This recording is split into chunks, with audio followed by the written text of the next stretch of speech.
Assalamualaikum warahmatullahi wabarakatuh. Saya nanti bacakan kitab dari tafsir Ibnu Katsir. Ini kan tadi ada yang WA ke saya beberapa pengasuh pesantren. Yang kebetulan pengasuh pesantren ini dia sudah mengajarkan beberapa kitab yang karyanya dari Ba'alawi gitu kan, seperti Safina, Sulamiyah. Begini, kita ini tidak pernah membenci beliau apalagi menyalahkan. Ini kan kita sering katakan, ini kan memang karena oknum mereka yang selalu menghinakan. Bukan berarti pesantren tidak boleh membaca kitab Safinah, pesantren dilarang baca kitab Sulam Taufik, kemudian pesantren dilarang baca kitab Nasihuddiniyah, bukan. Kita menyampaikan, makanya kadang-kadang kalau orang yang nontonnya terpotong-potong di Unik, nah ini akibatnya. Jadi biasanya menjadi kesalahpahaman, menjadi fitnah nanti menyebarnya. Jadi kalau kita mau tunjukkan, ada beberapa kitab yang memang kita juga baca gitu kan, dari Habib-Habib seperti itu. Pada intinya begini, kemarin sudah disampaikan oleh Ustaz Abdul Mujib, ada salah satu sahabat yang bernama Ka'ab bin Ahbar. Ka'ab al-Ahbar ini kan dia Yahudi dari Yaman. Maka ketika dia ini bertaubat dan ikut jejak Rasulullah ketika di masa Umar, Pak Utsman atau Umar, di masa Umar, nyatanya beliau juga menjadi ahli muhadis, menjadi ahli riwayat hadis. Artinya polemik ini jangan dikaitkan dengan masalah istilahnya yang seakan-akan semuanya ini salah. Tidak ada yang bisa menjadi uswah. Kita lihat, kalau kita sadar di dalam salah satu hadis Nabi Muhammad SAW, ini terlepas nanti kita ceritakan kenapa sampai terjadi sekarang kita berani melawan mereka. Nah ini nanti kita jelasinnya. Kalau kita lihat di dalam kitab tafsir Ibnu Katsir, di dalam ayat inna akramakum indallahi atqakum, ini kan ada hadis Nabi Muhammad seperti ini. Jadi pernah beliau menyampaikan, ya ayuhan nas innallaha ta'ala qad adhaba ankum ubbayyatal jahiliyah wa ta'azzamuha bi abaiha. Ini yang harus jadi kunci utama memahami narasi. Nabi Muhammad itu menyampaikan kepada para sahabat, ya wahai manusia, sungguh Allah telah menghilangkan tradisi kesombongannya daripada kaum-kaum jahiliyah yang mana mereka selalu membanggakan nenek-nenek moyangnya. Itu catatan, ya. Nah terus bagaimana? Fannasu rajulani, pada dasarnya manusia ini terbagi dua golongan. Mau itu habib, mau itu kiai, mau itu ulama, tuh bagus, lora, aang, manusia biasa tetap terbagi dua golongan. Itu mah hanya titel saja. Kiai ini titel, ulama kiai ini titel, istilahnya kemuliaan. Nggak ada bedanya seperti habib. Tapi di mata Allah cuma terbagi dua golongan manusia itu. Rajulun barrun taqiyun karimun, atau rajulun birrun taqiyun karimun. Yang pertama ada manusia yang kategorinya adalah orang yang baik, bertakwa dan mulia. Artinya berarti dia ikut jejak Kanjeng Nabi, melaksanakan perintah Allah dan menjadi larangannya, serta ikut muttabi'ati syariat Nabi Muhammad SAW. Itu satu golongan. Yang kedua, wa rajulun fajirun syaqiyun hayyinun 'ala Allah Ta'ala. Yang kedua golongan seseorang yang fajir, lacut, jahat, zalim, syaqiyun yang nantinya akan celaka, hayyinun 'ala Allah, dan juga dia menghinakan terhadap Allah. Intinya ada orang baik, ada orang buruk. Itu yang menjadi garis besarnya patokan kita. Jadi kalau kita lihat, setelah kita memahami dari hadis Nabi, intinya siapa saja yang selalu membangga-banggakan nasab, kemudian menjadikan kesombongan dan menghinakan yang lainnya sehingga mengatakan dirinya adalah orang yang paling mulia, itu adalah karakteristik sifat daripada jahiliyah. Yang sementara jahiliyah ini sudah dihapus oleh Allah. Itu kan? Berarti amanah hadis ini sampai kepada turunannya, sampai. Kan begitu? Nah kesini, nah ini yang menjadi polemik. Baru kita jelasin kenapa sampai ulama-ulama kita ada yang berani menantang. Tapi kalau toh kita menantang, itu artinya membuka sejarah sebenarnya, membuka tabiat karakteristik mereka yang sebenarnya, itu sesuai dengan data, sesuai dengan narasi ilmiah. Karena memang mereka tetap ada keangkuhan. Karena suku terbesar terakhir ada di Yaman itu kan Himyar, suku Himyar.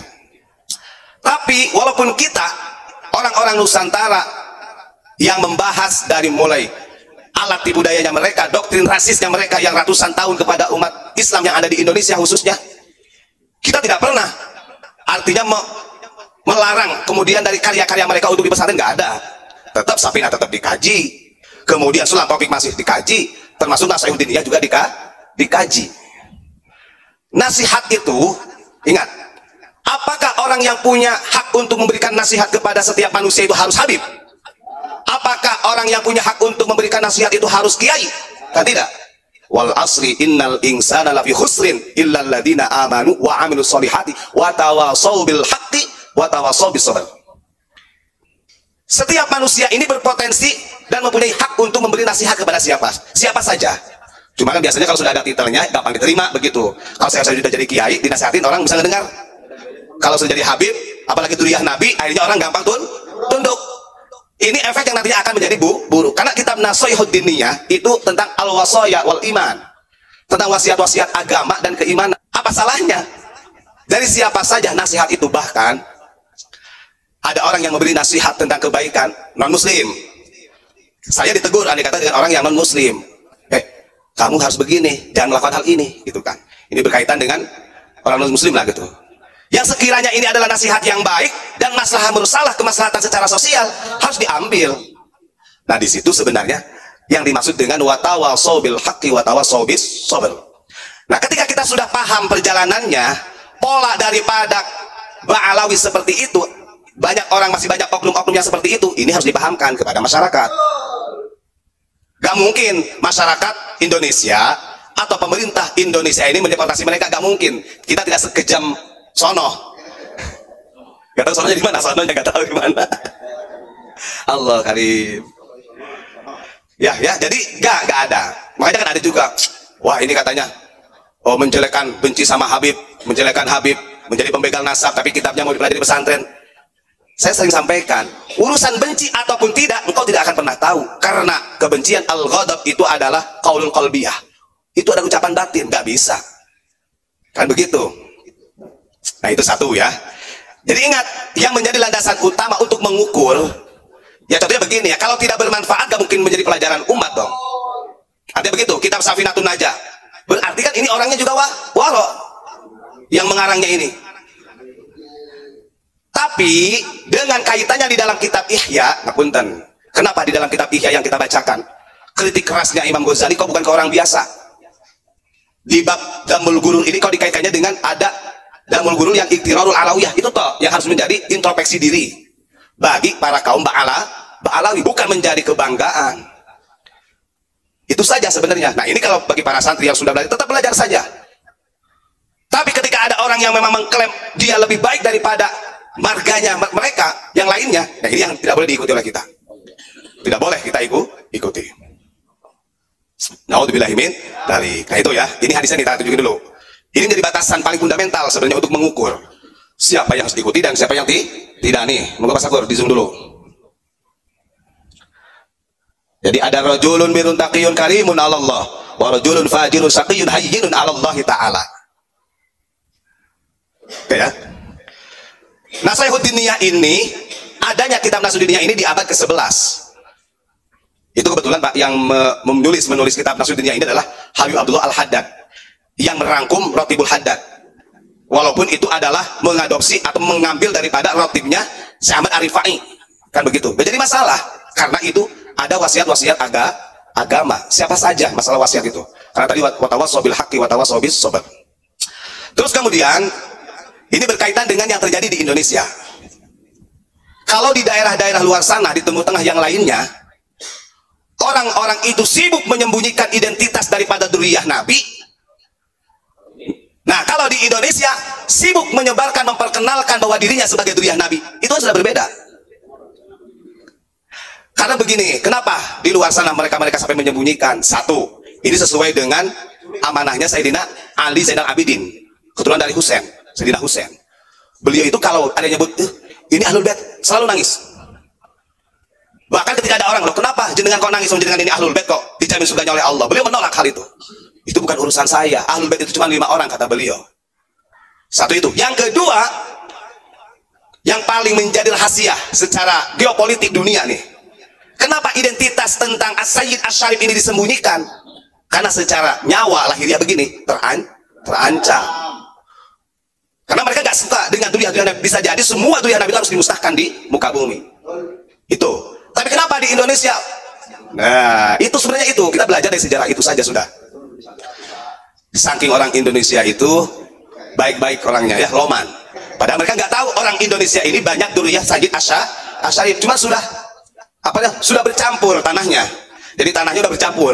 Jadi ada yang dari tanah Mesir, Mekah, Madinah bercampur dengan tanah Jawa. Jadi beginilah hasilnya, begini bentukannya seperti ini. Makanya jangan salah. Makanya kalau kata Nabi, di akhir zaman ini orang itu akan sulit mengukur daripada mana yang harus diikuti sebagai ulama. Dulu, kenapa para wali songo dari dunia hanya wali songo tidak mau istilahnya membuka identitasnya? Jadi antaranya juga itu alasannya. Ancamannya sangat besar. Di sisi lain memang banyak orang-orang yang tidak suka. Secara lembaga Rabithah Alawiyah ini juga ada agak-agak aneh nih saya tuh kadang-kadang.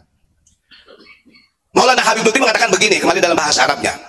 Kan li anna sadatal ba'alawi. Nah kita ngapunten, kita berani membaca kitab seperti ini memang karena disuruh Abu Yamam Magufron ya. Karena kalau nggak disuruh ya nggak berani. Backingannya pusat. Backingannya pusat.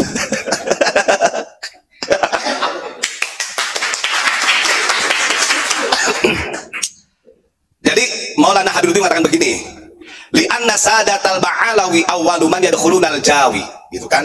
Intisyaril Islamiyah wa tariqatil Alawiyah.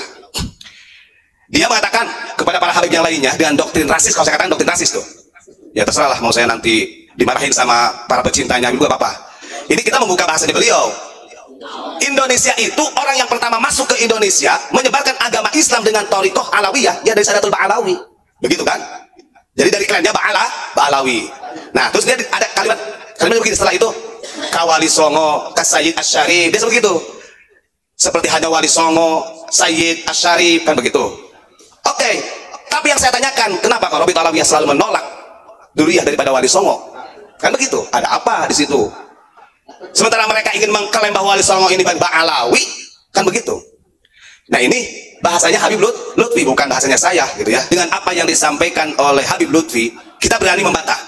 Jauh-jauh hari sebelum Ba'alawi masuk ke Indonesia, ke Nusantara, Sayyid Asy'arif lebih duluan yang membawa Islam. Begitu. Itu kan namanya doktrin rasis. Ini kita sebut rasis, kita membela orang kita. Yang paling gobloknya lagi, orang kita membela mereka, orang sono. Nah ini goblok lagi orang.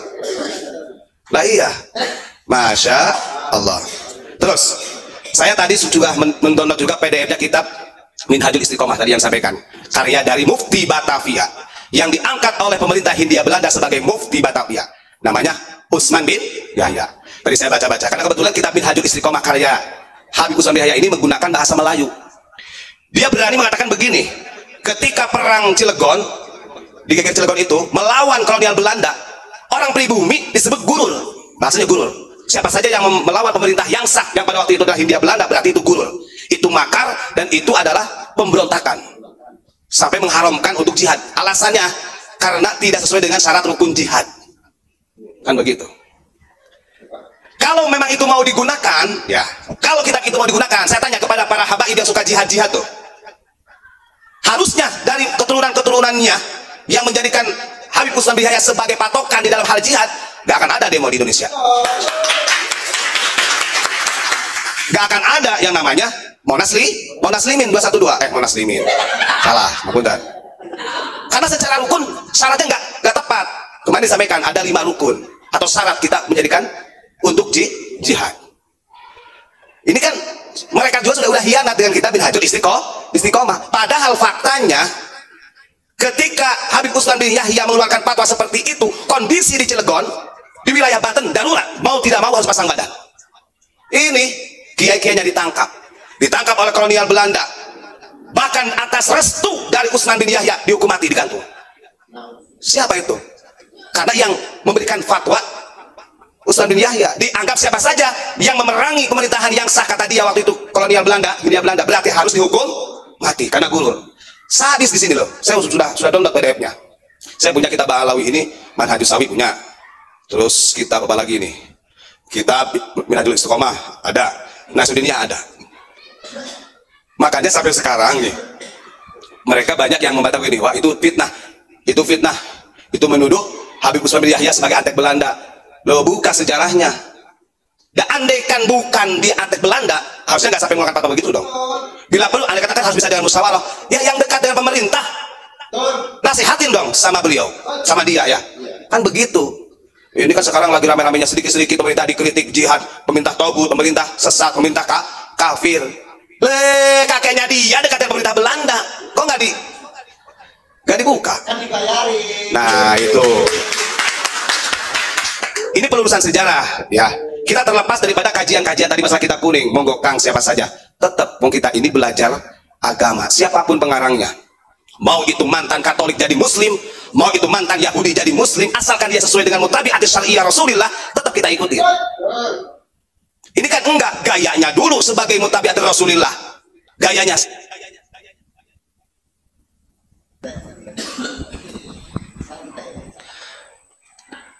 lanjut. Jadi gayanya dulu yang dikedepankan, sementara etika-etika mereka sebagai dhaif, sebagai tamu yang ada di bumi kita melanggar. Kan itu yang harus kita pahamkan. Kita gak ada masalah. Logikanya begini, Safinatun Najah tadi dibahas oleh Saudara Mujib, sampai disyarahi oleh Syekh Nawawi. Karena begini nih, ngapunten, yang perlu harus tahu nih para kawan-kawan. Dulu di zaman ulama-ulama kita di abad 18-19, ulama-ulama kita ini produktif dalam hal mengarang kitab, baik itu mukhtasar ataupun syarah daripada kitab. Nah, ini yang nggak pernah diungkap orang lain, Pak. Kita kemarin waktu di mana Gus Kedo, Kang, di acara Kang Muati Purbalingga. Di Purbalingga ada cucu cicitnya dari Kiai Haji Nahrawi, Syekh Nahrawi, yang terkenalnya adalah Banyumas. Beliau cerita, ini keluarga yang cerita, artinya ini fakta. Kalau secara martabat riwayat hadis ini sahih dan marfu, nyambung kepada keluarganya langsung, nggak bisa dibantah. Walaupun mungkin sampai dini hari ya belum begitu terekspos lah di kalangan kita. Tugasnya Kiai Haji Nahrawi itu di sana, di Mekah, beliau mentasih kitab. Jadi setiap kitab-kitab yang mau dimasukkan ke Indonesia, dipelajari ke pesantren-pesantren, beliau tasih. Termasuk karya-karya ulang, beliau tasih bagian pentasih. Wah, ini sekiranya kurang pas nanti kalau untuk di Nusantara, revisi, ada yang bagian mensyarahi. Seperti itu beliau. Jadi walaupun NU belum berdiri, sistem tentang keagamaan menjaga marwah kitab zaman Syekh Nawawi itu terbentuk betul. Hebat ya. Makanya ulama-ulama kita yang berada di tanah Hijaz itu benar. Kan pernah Abu Ya menyampaikan, Syekh Nawawi ke sana itu bukan belajar, beliau itu satu, menjaga Indonesia. Kok bisa? Logikanya bagaimana? Ya itu. Kalau tidak dijaga dari sumbernya, karena Wahabi di sana menjadi gembong pada waktu itu, maka ulama-ulama kita, maka terjadi sampai komunitas Hijaz. Jadi luar biasa tuh Syekh Nahrawi Banyumas ini, yang aslinya adalah kelahiran dari Purbalingga. Semua kitab-kitab, sehingga kiai-kiai yang pada saat itu yang mondok di pesantren di tahun-tahun itu, di abad tersebut, terselamatkan dari paham Wahabi. Yang saya herankannya lagi, sekarang MUI sudah ada, pengurus besar Nahdlatul Ulama sudah ada, masih kejeblosan. Karya-karya Wahabi masih bisa masuk ke pesantren. Kan ini di luar akal Nurul, di luar Nurul ya. Nurul, nalar, salah paham ini. Bahkan sampai beliau menyampaikan keluarganya, Syekh Nahrawi ini walaupun istilahnya tidak begitu terlibatkan di muassis NU, tapi peranannya untuk istilahnya pra sebelum 1926 berdirinya NU itu di sana, masya Allah ya, jauh beda lah sama Abu Yamam Armin, gurunya apa. Beliau kan tidak masuk di muassis NU, tapi tahun 1923 beliau berani menghancurkan Wahabi-Wahabi ada di sana, termasuk bangsa Arab Ukud. Yang hebatnya lagi nih, kalau di Indonesia yang mengatasnamakan jihad, takbir, mereka kan berbondong-bondong rame-rame, bawa jamaah rame-rame kumpul di depan gedung untuk bahkan begitu. Ini enggak, ulama kita nih, ini kalau mau kekuatan secara kesaktian, Abu Yamam Armin itu gentle loh. Dia sendiri atas perintah gurunya Syekh Nawawi untuk melawan bangsa Arab Kut di Madinah, di Jabal Uhud sendirian loh. Beliau baru bisa membentuk pasukan ketika di Jabal Uhud, dan pasukannya terbatas, hanya 40 orang, 41 sama Abu Yamam Armin. Dan itu kotak fisik, Pak, bukan takbir-takbir. Saya menyampaikan ini fakta supaya warga Indonesia lebih bangga kepada ulama kita daripada ulama lain. Itu aja sebenarnya ya.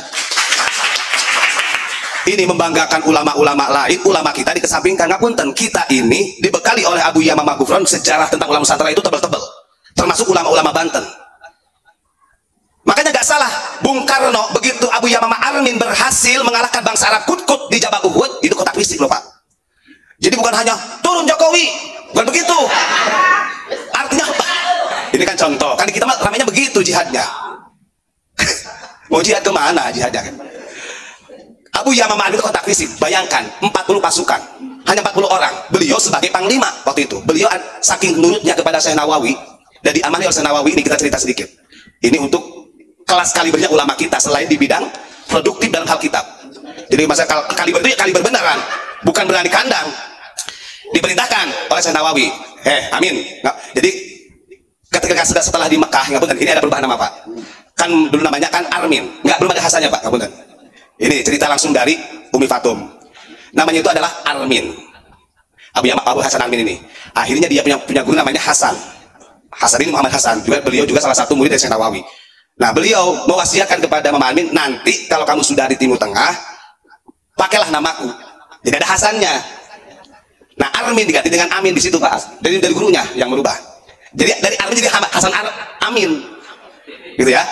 Dipanggil Abu Yamamah dipanggil oleh Syekh Nawawi, begini, saya ini kan di Mekah, kamu harus berangkat ke Madinah, karena di Jabal Uhud di Madinah ini ada orang-orang bangsa Arab Kut-Kut. Jadi kalau di dalam buku dalam sejarahnya bangsa Arab Kut-Kut ini kalau sekarang pahamnya kayak Mu'tazilah Pak. Just memberontak lah di sana itu, bahkan memberontak daripada gubernur-gubernur yang ada di Madinah. Tapi sebelum berangkat, kamu ziarah dulu ke makam Sayyidatina Khadijatul Kubra. Akhirnya beliau jalan, dan itu hebatnya lagi zaman itu kan bisa saja kalau menurut saya ya. Syekh Nawawi ini ya memberikan kendaraan, entah jangan dulu mungkin sama onta atau apa ke Abu Yamamah, enggak itu, suruh nyeker jalan kaki. Tapi kamu harus nyampe ke Madinah dengan cara jalan kaki. Ya manut. Memang kadang-kadang guru itu begitu, suka bikin sesuatu yang buat muridnya itu menegangkan. Tuk. Akhirnya Abu Yamamah Armin ziarah ke Ma'lah. Setelah ziarah, beliau ketiduran. Dalam pertengahan tidur ini beliau kok didatangi oleh Tuan Syekh Abdul Qadir Jailani. Dan hebatnya lagi, pertemuan itu beliau dirangkul. Niat dan tujuanmu ini adalah ikhlas karena Allah, yakin Allah menolongmu. Wah, makin kuat Pak, dapat ijazah langsung dari Tuan Syekh Abdul Qadir kok beliau. Setelah ziarah di situ baru berangkat jalan kaki. Bayangkan jarak Mekah ke Madinah itu kalau jalan kaki gak ada bedanya Surabaya sampai Malang. Itu hampir 300 kiloan lebih lah Pak. 300-400 kiloan. Kalau 300 itu Surabaya Semarang. Tuh, jauh jalan kaki. Udah nyampe sana, ini singkat cerita dulu. Karena sebelumnya Syekh Nawawi belum tidak memperkenalkan kepada gubernur yang ada di Madinah tentang Abu Yamamah Armin. Gitu. Orangnya kecil, yang nggak mancung hidungnya, gitu kan, biasa aja. Ketika hari Jumat dikumpulin sama gubernur dari Madinah itu, siapa yang akan ikut jihad melawan bangsa Arab Kut-Kut? Itu dengan pedenya Abu Yamamah Armin itu berdiri Pak, mengacungkan nama. Saya katanya, min aina anta? Dari mana kamu? Saya dari Jawa. Kan dulu terkenalnya Jawa. Kalau di sana itu Jawa. Ditanya umur, ditanya udah nikah atau belum, padahal nggak punten. Sebenarnya Abu Yamamah sudah nikah pada waktu itu. Istri yang pertama ya, walaupun tidak ada keturunan pada waktu itu. Cuman baru nikah memang dapat tugas ke Mekah. Karena persyaratannya untuk yang melawan bangsa itu nggak boleh yang sudah nikah. Artinya akan meninggalkan anaknya atau istrinya, kasihan. Artinya ada kebijakan dari pemerintah sana Pak. Akhirnya dia pura-pura bohong. Saya masih bujang katanya. Loh, kamu kok kecil-kecil kok? Emang kamu berani? Ya berani di KKN pusat kok. Gitu. Bahasanya begitu lah. Di KKN pusat. Jika cerita ada pengetesan, nggak punten loh. Jadi 40 orang dan menjadi 41 dengan Abu Yamamah Armin ini tidak asal-asalan merekrutnya Pak. Itu ada pengetesan, ditulis dalam sejarahnya tuh. Nah, nanti kita minta kepada Abu Yamamah, takutnya kita bohong. Pengetesannya bagaimana? Ditembak mati. Dari 41 orang itu dites. Pokoknya, dan itu peluru asli. Coba, ditembak mati, berarti gak bisa ikut perang. Dari 41 orang ini, yang kena tembak mati cuma 1 orang. Yang pada akhirnya 40 lah sama Abu Yamamah Armin berangkat. 40 orang melawan bangsa Arab Kut-Kut yang sedemikian banyaknya, mereka hancur lebur. Nah, setelah tugas di Madinah selesai, bukan di situ saja. Abu Yamamah Armin juga melawan bangsa-bangsa Arab yang memang ada di Yordania, di Palestina, itu banyak Pak. Itu sampai keliling dunia Abu Yamamah Armin. Makanya beliau punya gelar di Madinah itu, ada syahadahnya, panglima besar di sana itu. Jangan kira loh, itu namanya pejuang sejati, pejuang hakiki, bukan pejuang iktibari, kan begitu. Itu ya. Ini panjanglah ceritanya nih, kalau kita ceritakan banyak nanti kepanjangan. Nah, itulah intinya begini, pemirsa. Poin dari saya, intinya manusia ini terbentuk dari 2 golongan. Ada yang baik, ada yang tidak. Hanya saja kondisi saat ini yang ada di Indonesia, yang seharusnya para dunia ini dia lebih mengedepankan akhlakul karimah, tapi ini adalah kesombongan, kebanggaan, klaim-klaimnya mereka yang menjadi utama di bangsa kita. Harus dilawan sama kita. Karena itu bukan akhlak baginda Rasulullah. Begitu intinya ya. Dan kalau mengenai tentang masalah orang yang berani siapa, ya Nusantara gak ada bandingannya Nusantara itu dengan negara luar. Orang sendiri aja logikanya. Makanya balik ke Indonesia, Abu Yamamah Army didatangi langsung oleh Bung Karno, tanya, Pak Kiai, bagaimana kau jenengan orang sendirian dari Indonesia memimpin orang sana gitu untuk melawan masalah hukum? Itu strateginya, polanya seperti apa? Akhirnya dikasih strategi, artinya dikasih siasat, tapi bukan pola Pak Alawi, bukan ya. Artinya strateginya seperti ini, supaya bisa mengusir penjajah. Berhasil kan?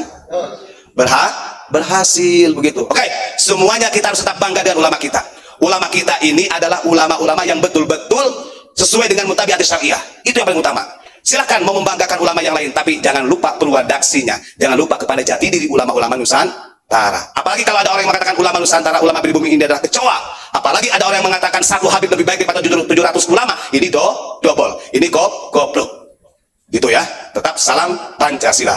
Assalamualaikum warahmatullahi wabarakatuh.